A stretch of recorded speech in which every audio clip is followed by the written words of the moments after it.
Hello hi friends, welcome back to my YouTube channel. ಎಲ್ಲರಿಗೂ ಶುಭೋದಯ. ಎಲ್ಲರೂ ಹೇಗಿದ್ದೀರಾ? ಎಲ್ಲರೂ ಚೆನ್ನಾಗಿದ್ದೀರಾ ಅಂತ ಅಂದ್ಕೊಳ್ತೀನಿ. ಬೆಳಗ್ಗೆ ಎದ್ದ ತಕ್ಷಣ ಹಾಸಿಗೆಯನ್ನು ಮಡಚಿ ಚಿಕ್ಕ ಪುಟ್ಟ ಕೆಲಸವನ್ನು ಮುಗಿಸಿ ಇಲ್ಲಿ ನೋಡಿ ಸಿಟೌಟಿನಲ್ಲಿ ಹಕ್ಕಿ ಬಂದಿದೆ ನೋಡಿ. ಹಕ್ಕಿಗೆ ತಿನ್ನಲಿಕ್ಕೆ ಅಂತ ಅಕ್ಕಿಯನ್ನು ಹಾಕಿಟ್ಟಿರ್ತೀನಿ. ಹಾಗೆ ನೋಡಿ ಇಲ್ಲಿ ಸಿಟೌಟಿಗೆ ದಿನಾಲು ಹಕ್ಕಿ ಬರ್ತದೆ.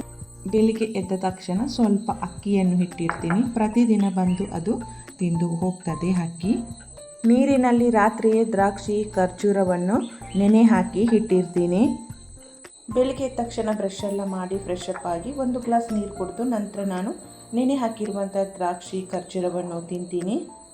ರಾತ್ರಿ ನೆನೆಸಿದ ಖರ್ಜೂರ ದ್ರಾಕ್ಷಿಯನ್ನು ತಿನ್ನುವುದರಿಂದ ಎನರ್ಜಿ ಲೆವೆಲ್ ಬೂಸ್ಟ್ ಆಗ್ತದೆ. ಇದನ್ನು ತಿನ್ನುವುದರಿಂದ ಬೇಬಿ ಡೆವಲಪ್ಮೆಂಟಿಗೆ ಸಹ ತುಂಬಾ ಸಹಾಯಕಾರಿ. ಗರ್ಭಿಣಿಯರು ಆರಾಮವಾಗಿ ಒಣ ದ್ರಾಕ್ಷಿಯನ್ನು ತಿನ್ನಬಹುದು. ಇದರಲ್ಲಿ ಫೈಬರ್, ಕ್ಯಾಲ್ಸಿಯಂ, ಐರನ್ ತುಂಬಾ ಹೆಚ್ಚು ಇದೆ. ಇದನ್ನು ತಿನ್ನೋದ್ರಿಂದ ಡೈಜೆಷನ್ ಪ್ರಾಬ್ಲಮ್ ಇರುವುದಿಲ್ಲ. ರಾತ್ರಿ ನೆನೆಸಿ ಬೆಳಿಗ್ಗೆ ತಿನ್ನೋದ್ರಿಂದ ಮಗುವಿನ ಬೆಳವಣಿಗೆಗಂತೂ ತುಂಬಾ ಒಳ್ಳೆಯದು. ನೆನೆಸಿದ ದ್ರಾಕ್ಷಿಯನ್ನು ತಿನ್ನೋದ್ರಿಂದ ಬ್ಲಡ್ ಲೆವೆಲ್ ಚೆನ್ನಾಗಿ ಇಂಪ್ರೂವ್ ಆಗ್ತದೆ. ಕೆಲವರಿಗೆ ಬ್ಲಡ್ ಎಲ್ಲ ತುಂಬಾ ಕಮ್ಮಿ ಇರ್ತದೆ ನೋಡಿ, ಅಂಥವರು ಪ್ರತಿದಿನ ಒಣ ದ್ರಾಕ್ಷಿಯನ್ನು ತಿನ್ನೋದ್ರಿಂದ ಬ್ಲಡ್ ಲೆವೆಲ್ ಇಂಪ್ರೂವ್ ಆಗ್ತದೆ. ರಾತ್ರಿ ಮಲಗುವ ಮೊದಲು ನೀರಿನಲ್ಲಿ ನೆನೆಸಿ ಹಾಕಿರ್ತೀನಿ. ಪ್ರತಿದಿನ ಬೆಳಿಗ್ಗೆ ನಾನು ಇದನ್ನು ತಿಂತೀನಿ. ಬೆಳಿಗ್ಗೆ ಸ್ವಲ್ಪ ಕೆಲಸ ಮಾಡಿ ಸ್ನಾನ ಮಾಡಿ ದೇವರಿಗೆ ದೀಪ ಇಟ್ಟು ಪೂಜೆ ಮಾಡಿ ನಂತರ ನಾನು ತಿಂಡಿ ತಿನ್ನೋದು. ಇವತ್ತು ನಮ್ಮ ಮನೆಯಲ್ಲಿ ನೀರು ದೋಸೆ ಮಾಡಿದ್ದಾರೆ ನೋಡಿ. ನೀರು ದೋಸೆ ಮತ್ತು ಸೋಯಾಬೀನ್ ಸುಕ್ಕ, ಹಾಗೆ ಟೀ ಸಹ ನಾನು ಸ್ವಲ್ಪನೇ ಕುಡಿದು, ಚಿಕ್ಕ ಕಪ್ಪಿನಲ್ಲಿ ಟೀ ಕುಡಿದು. ಪ್ರೆಗ್ನೆಂಟಲ್ಲಿ ಹೆಚ್ಚಾಗಿ ಟೀ ಕಾಫಿ ಎಲ್ಲ ಕುಡಿಬಾರ್ದು. ನಾನು ಬೆಳಿಗ್ಗೆ ಮಾತ್ರನೇ ಚಿಕ್ಕ ಕಪ್ಪಿನಲ್ಲಿ 1 ಕಪ್ ಟೀ ಕುಡಿತೀನಿ. ಬೆಳಿಗ್ಗೆ ಮಾತ್ರೆ ತಗೊಂಡು ಸ್ವಲ್ಪ ಹೊತ್ತು ಬಿಟ್ಟು ನೋಡಿ ಈ ಥರ ಪೌಡರ್ ಕೊಟ್ಟಿದ್ದಾರೆ. ಇದನ್ನು ನೀರಿನಲ್ಲಿ ಹಾಕಿ ಮಿಕ್ಸ್ ಮಾಡಿ ಕುಡಿಲಿಕ್ಕೆ. ಪ್ರೆಗ್ನೆಂಟ್ ಮಹಿಳೆಯರು ಹೆಚ್ಚು ನೀರನ್ನು ಕುಡಿಬೇಕು. ಅದಕ್ಕೋಸ್ಕರ ನೋಡಿ ನಾನು ಈ ಥರ ಒಂದು ಬಾಟಲಲ್ಲಿ ನೀರನ್ನು ಹಾಕಿ ನನ್ನ ಹತ್ರನೇ ಇಟ್ಟಿರ್ತೀನಿ. ನಾನು ಎಲ್ಲೆಲ್ಲ ಹೋಗ್ತೀನಿ ನೋಡಿ ಅಲ್ಲೆಲ್ಲ ಈ ಬಾಟಲನ್ನು ತಗೊಂಡು ಹೋಗ್ತೀನಿ. ಆವಾಗ ನೆನಪಾಗ್ತಾ ಇರ್ತದೆ, ಇಲ್ಲದ್ರೆ ನೆನಪಾಗೋದಿಲ್ಲ ನೀರು ಕುಡಿಲಿಕ್ಕೆ. ನೀರು ಕುಡಿಬೇಕಲ್ಲ, ಅದಕ್ಕೋಸ್ಕರ ಈ ಥರ ನಾನು ಬಾಟಲಲ್ಲಿ ನೀರನ್ನು ಹಾಕಿಟ್ಟಿರ್ತೀನಿ. ಟೆಸ್ಟಿಗೆ ಹೋದಾಗ ಡಾಕ್ಟ್ರು ಸಹ ಹೇಳ್ತಾರೆ ಚೆನ್ನಾಗಿ ನೀರು ಕುಡಿಬೇಕು. ಮನೆಯಲ್ಲಿ ಸಹ ಹೇಳ್ತಾ ಇರ್ತಾರೆ ಚೆನ್ನಾಗಿ ನೀರು ಕುಡಿಬೇಕು. ಸರಿಯಾಗಿ ನೀರು ಕುಡಿಯುವುದರಿಂದ ಮಗು ಚೆನ್ನಾಗಿ ಡೆವಲಪ್ಮೆಂಟ್ ಆಗ್ತದೆ.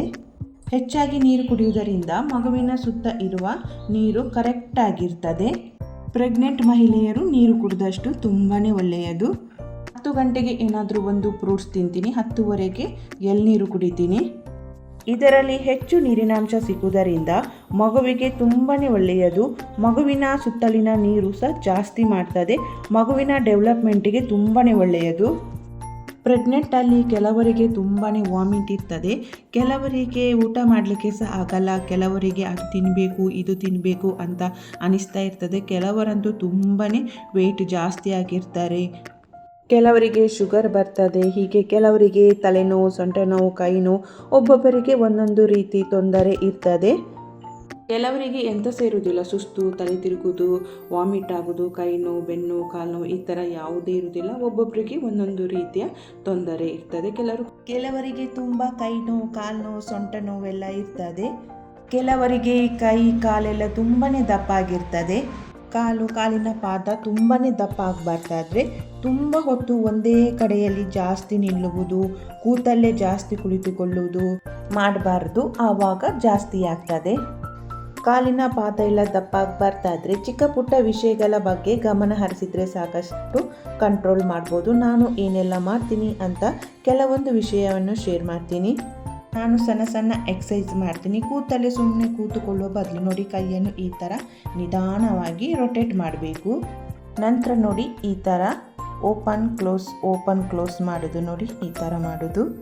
ಸುಮ್ಮನೆ ಕೂತುಕೊಂಡಲ್ಲೇ ನೋಡಿ ಈ ಥರ ತುಂಬಾ ಸಿಂಪಲ್ ಆಗಿರುವಂಥ ಎಕ್ಸಸೈಸನ್ನು ಮಾಡ್ಬೋದು. ಹೆಚ್ಚು ಹೊತ್ತು ಒಂದೇ ಕಡೆ ನಿಲ್ಲೋದ್ರಿಂದ, ಹೆಚ್ಚು ಹೊತ್ತು ಒಂದೇ ಕಡೆ ಕೂತಲ್ಲೇ ಕುಳಿತುಕೊಳ್ಳೋದ್ರಿಂದ ಪಾದ ದಪ್ಪ ಆಗ್ತದೆ. ಪಾದಗಳನ್ನು ಈ ಥರ ಮೇಲೆ ಕೆಳಗೆ ಮಾಡುವುದು. ಸುಮ್ಮನೆ ಕುಳಿತಿರ್ತೀವಿ ನೋಡಿ, ಆವಾಗ ಈ ಥರ ಪಾದಗಳನ್ನು ಮೇಲೆ ಕೆಳಗೆ ಮಾಡುವುದು. ನಾನು ಈ ಥರ ಸಣ್ಣ ವ್ಯಾಯಾಮ ಮಾಡ್ತೀನಿ.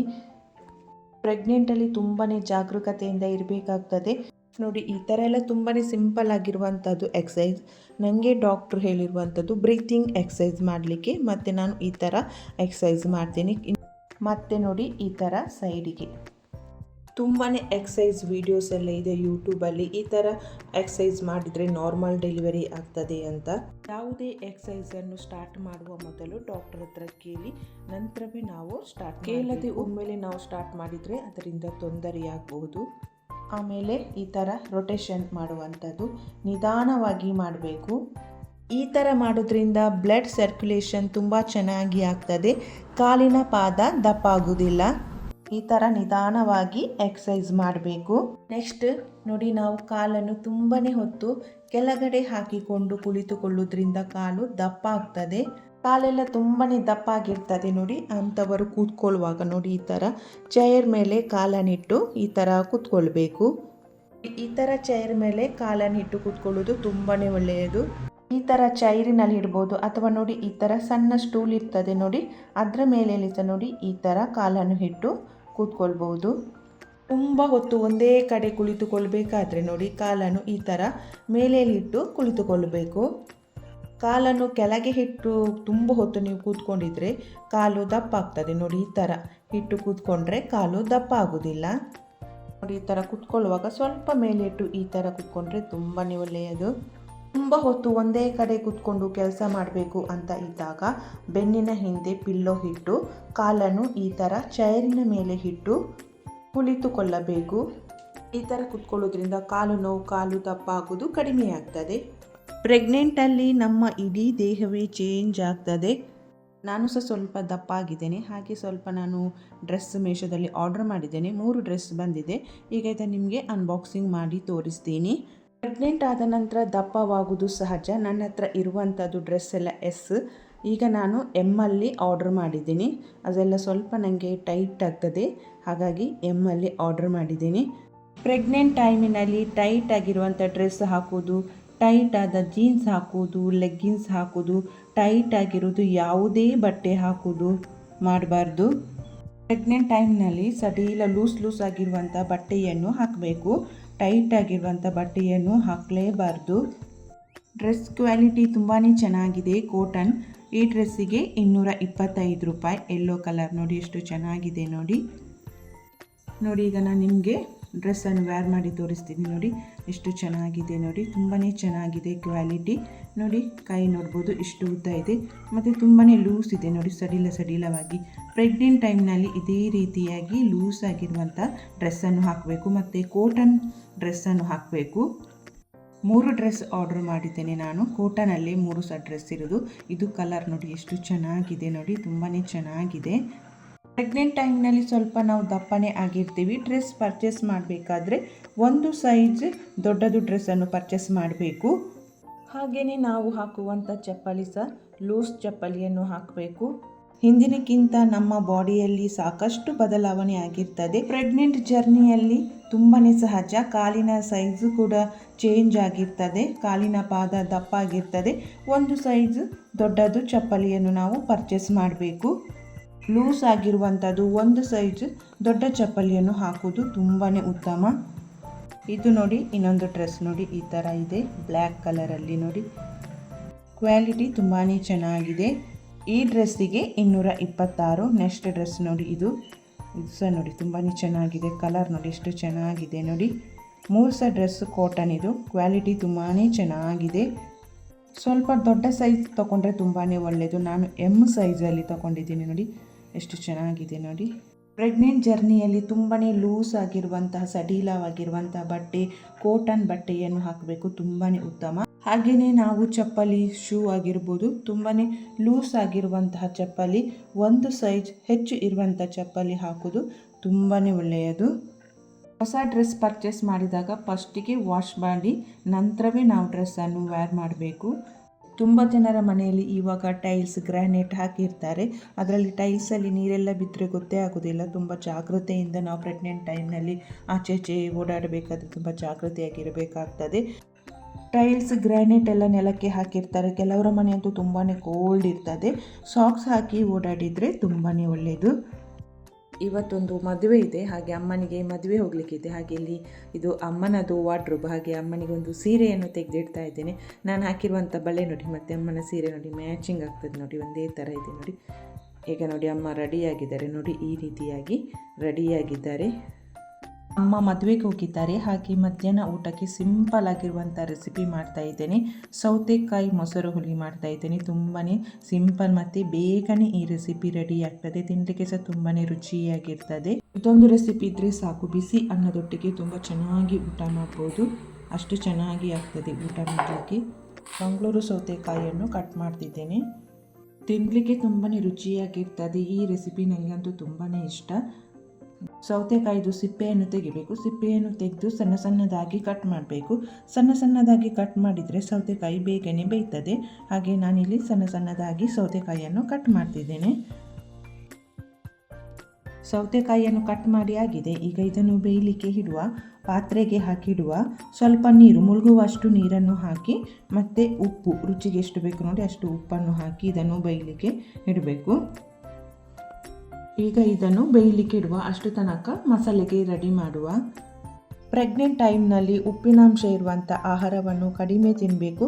ಸ್ವಲ್ಪ ಉಪ್ಪನ್ನು ಬಳಸುವುದು ಕಡಿಮೆ ಮಾಡಿದಷ್ಟು ತುಂಬಾ ಒಳ್ಳೆಯದು. ಕೆಲವರು ಉಪ್ಪನ್ನು ಮೇಲೆ ಹಾಕಿ ತಿಂತಾರೆ ನೋಡಿ, ಆ ರೀತಿ ಹಾಕಿ ತಿನ್ನಬಾರ್ದು. ಹೊರಗಿನ ತಿಂಡಿಗಳನ್ನು ಜಾಸ್ತಿ ತಿನ್ನುವುದು, ಉಪ್ಪು ತುಂಬ ಇರ್ತದಲ್ಲ ಅದು ತಿಂಡಿಯನ್ನೆಲ್ಲ, ಅದನ್ನೆಲ್ಲ ತಿನ್ನುವುದು ಅವಾಯ್ಡ್ ಮಾಡಿದರೆ ತುಂಬಾ ಒಳ್ಳೆಯದು. ಪ್ರೆಗ್ನೆಂಟಲ್ಲಿ ಉಪ್ಪನ್ನು ಕಡಿಮೆ ತಿಂದಷ್ಟು ತುಂಬಾ ಒಳ್ಳೆಯದು. ಮಸಾಲೆ ರುಬ್ಬಲಿಕ್ಕೆ ಮಿಕ್ಸಿ ಜಾರಿಗೆ ತೆಂಗಿನ ತುರಿ, 2 ಹಸಿಮೆಣಸಿನಕಾಯಿ. ಇದು ಮೆಣಸಿನಕಾಯಿ ಖಾರ ಉಂಟು, ಹಾಗೆ ನಾನು 2 ಹಸಿಮೆಣಸಿನಕಾಯಿ ಹಾಕ್ತಾ ಇದ್ದೇನೆ. ಪ್ರೆಗ್ನೆಂಟಲ್ಲಿ ತುಂಬಾ ಖಾರ ಎಲ್ಲ ತಿನ್ನಬಾರ್ದು. ಖಾರ ಕಮ್ಮಿ ಇದ್ದರೆ ಜಾಸ್ತಿ ಹಾಕ್ಬೋದು. ಇದು ತುಂಬ ಖಾರ ಉಂಟು, ಹಾಗೆ 2 ಹಾಕ್ತಾ ಇದ್ದೇನೆ. 1 ಸ್ಪೂನ್ ಜೀರಿಗೆ, 1 ಸ್ಪೂನ್ ದೋಸೆ ಅಕ್ಕಿ ಅರ್ಧ ಗಂಟೆ ನೆನೆಸಿ ಇಟ್ಟಿದ್ದೇನೆ. ಈ ರೆಸಿಪಿಯನ್ನು ಒಬ್ಬೊಬ್ಬರು ಒಂದೊಂದು ರೀತಿಯಲ್ಲಿ ಮಾಡ್ತಾರೆ. ನಾನು ಹೀಗೇ ಮಾಡೋದು. ಈ ರೆಸಿಪಿ ಕಮ್ಮಿ ಪದಾರ್ಥದಲ್ಲಿ ಬೇಗನೆ ರೆಡಿ ಆಗ್ತದೆ. ಇದಕ್ಕೆ ಸ್ವಲ್ಪ ನೀರನ್ನು ಹಾಕಿ ರುಬ್ಬಬೇಕು. ಹಾಗೆ ಇಲ್ಲಿ ನಾನು ಅರ್ಧ ಕಪ್ ಮೊಸರನ್ನು ತಗೊಂಡಿದ್ದೀನಿ. ಪ್ರೆಗ್ನೆಂಟ್ ಟೈಮಿನಲ್ಲಿ ಮಹಿಳೆಯರು ಹೆಚ್ಚಾಗಿ ಹಾಲನ್ನು ಮೊಸರನ್ನು ಕುಡಿಯಲೇಬೇಕು. ಹಾಲಿನಲ್ಲಿ ಕ್ಯಾಲ್ಸಿಯಂ ವಿಟಮಿನ್ ಹೆಚ್ಚು ಇರ್ತದೆ. ಇದು ಮಗುವಿನ ಗ್ರೋತ್ ಚೆನ್ನಾಗಿ ಆಗ್ತದೆ ನಾವು ಹಾಲನ್ನು ಕುಡಿಯುವುದರಿಂದ. ಹಾಲನ್ನು ಬೆಳಿಗ್ಗೆ ಮಧ್ಯಾಹ್ನ ಸಂಜೆ ಕುಡಿಬೋದು. ರಾತ್ರಿ ಮಲಗುವಾಗ ಊಟ ಮಾಡಿ 1 ಗಂಟೆ ಆದ ನಂತರ ಹಾಲನ್ನು ಕುಡಿದು ಮಲಗಿದರೆ ತುಂಬ ಚೆನ್ನಾಗಿ ನಿದ್ರೆ ಬರ್ತದೆ. ಅರ್ಧ ಕಪ್ ಮೊಸರಿಗೆ 1/4 ಲೋಟ ನೀರನ್ನು ಹಾಕಿ 2 ನಿಮಿಷ ಚೆನ್ನಾಗಿ ಇದನ್ನು ಮಿಕ್ಸ್ ಮಾಡಬೇಕು.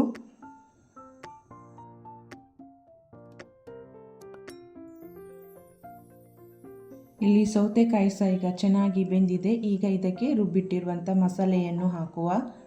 ಸೌತೆಕಾಯಿಯನ್ನು ಸಣ್ಣ ಸಣ್ಣದಾಗಿ ಕಟ್ ಮಾಡಿದರೆ ತುಂಬ ಬೇಗನೆ ಬೇಯ್ತದೆ. ಮಿಕ್ಸಿ ಜಾರಿಗೆ ಸ್ವಲ್ಪ ನೀರನ್ನು ಹಾಕಿ ಅದಕ್ಕೆ ಹಾಕಿದ್ದೇನೆ. ಈಗ ಇದನ್ನು ಒಂದು ಸಲ ಚೆನ್ನಾಗಿ ಮಿಕ್ಸ್ ಮಾಡಿ 5 ನಿಮಿಷ ಇದನ್ನು ಕುದಿಲಿಕ್ಕೆ ಇಡಬೇಕು. ಇದು ಚೆನ್ನಾಗಿ ಕುದಿ ಬರಬೇಕು. ಈಗ 5 ನಿಮಿಷ ಆಗಿದೆ. ಇದು ಚೆನ್ನಾಗಿ ಕುದಿ ಬಂದಿದೆ. ಮೊಸರನ್ನು ಹಾಕ್ತಿದ್ದೇನೆ. ಮೊಸರು ಹಾಕುವಾಗ ಲೋ ಫ್ಲೇಮಿನಲ್ಲಿ ಇಡಬೇಕು. ಮೊಸರನ್ನು ಹಾಕಿ ಚೆನ್ನಾಗಿ ಮಿಕ್ಸ್ ಮಾಡಬೇಕು. ಒಂದು ಕುದಿ ಬರಬೇಕು. ಲೋ ಫ್ಲೇಮಿನಲ್ಲೇ ಸ್ಟವನ್ನು ಇಡಬೇಕು. ಈಗ ಇದಕ್ಕೆ ಒಗ್ಗರಣೆಯನ್ನು ಹಾಕ್ತಾ ಇದ್ದೇನೆ. ರೆಸಿಪಿ ರೆಡಿಯಾಗಿದೆ. ಒಳ್ಳೆ ಘಮ ಘಮ ಅಂತ ಪರಿಮಳ ಬರ್ತಾ ಉಂಟು. ತುಂಬಾ ಸುಲಭವಾಗಿ ಬೇಗನೆ ಮಾಡುವಂಥ ರೆಸಿಪಿ. ತಿನ್ನಲಿಕ್ಕೆ ತುಂಬಾ ರುಚಿಯಾಗ್ತದೆ. ಬಿಸಿ ಬಿಸಿ ಅನ್ನಕ್ಕೆ ಈ ರೆಸಿಪಿಯನ್ನು ಹಾಕಿ ತಿನ್ನಬೇಕು. ತುಂಬಾ ರುಚಿಯಾಗ್ತದೆ. ಈ ರೆಸಿಪಿಯನ್ನು ಒಬ್ಬೊಬ್ಬರು ಒಂದೊಂದು ರೀತಿ ಮಾಡ್ತಾರೆ. ನಮ್ಮ ಮನೇಲಿ ನಾವು ಇದೇ ರೀತಿಯಾಗಿ ಮಾಡೋದು. ಇವತ್ತು ಮಧ್ಯಾಹ್ನ ಊಟ ಆದ ನಂತರ ಸ್ವಲ್ಪ ಹೊತ್ತು ರೆಸ್ಟ್ ಮಾಡ್ತೀನಿ. 4 ಗಂಟೆ ಹೊತ್ತಿಗೆ ಏನಾದರೂ ಫ್ರೂಟ್ಸ್ ತಿಂತೀನಿ. ಇವತ್ತು ತಂಗಿ ಕಲ್ಲಂಗಡಿ ಹಣ್ಣು ತಗೊಂಡು ಬಂದಿದ್ದಾಳೆ.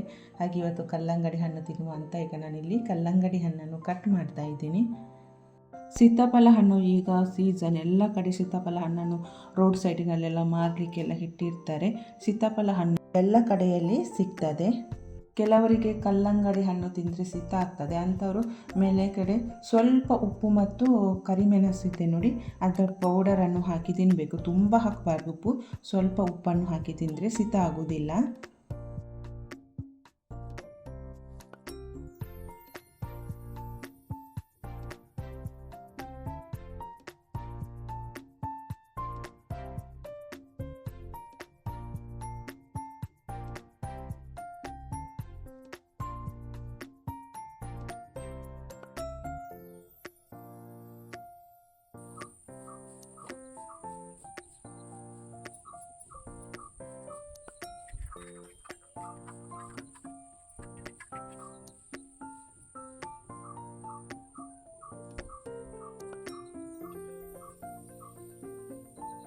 ಡೈಲಿ ಸಂಜೆ 5 ಗಂಟೆ ನಂತರ ನಾನು ವಾಕಿಂಗ್ ಮಾಡ್ತೇನೆ.